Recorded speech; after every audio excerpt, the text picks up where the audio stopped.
So you made a public statement along with Vijay Prashad about what's going on in Bolivia, and you called what the resignation of Morales a coup.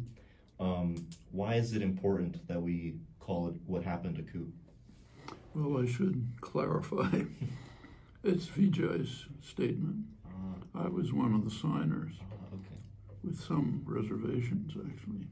But, you know, when they publish these things, they often put it as my statement, but it's really his statement. This was before what happened. And at that point, it wasn't obvious whether it was a coup. Now it's obvious. And when the military comes out in the streets and tells the president, you're finished, starts shooting people and so on, that's a coup. In fact, Bolivians, by and large, don't have weapons. So when there's an attack on the presidential palace with weapons, you know the military's behind it. So I think it's quite important to call it what it was, a military coup. And with the backing of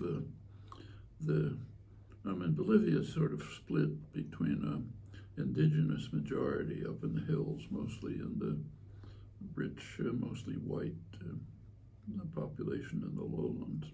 There's other splits within the indigenous community, and it has some complexity. I mean, Morales was originally very strongly supported by the indigenous community. If he had left office in January, he'd be treated like these guys, a hero. But his decision to run for office again was contentious.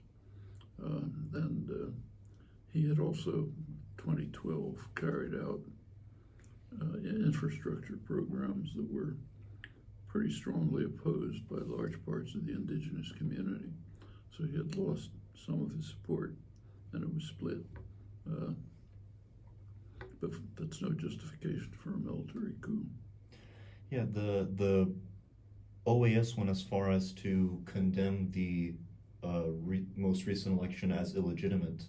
Do you think there's enough evidence to make that accusation? Well, I'll tell you, there's a very good article on that by a very good economist, Mark Weisbrot, from the Center for Economic and Policy Research. You can look it up, www.cepr.net, who did a careful analysis of the vote and the OAS report. And I think he shows pretty convincingly that the OAS had absolutely no evidence. The OAS is pretty much an instrument of the United States. Is there any ways, other than through the OAS, that the U.S. has influenced Bolivia and intervened? Well, you know, I don't think it was a CIA coup. It was internal, but nobody can avoid the United States. It's just too powerful.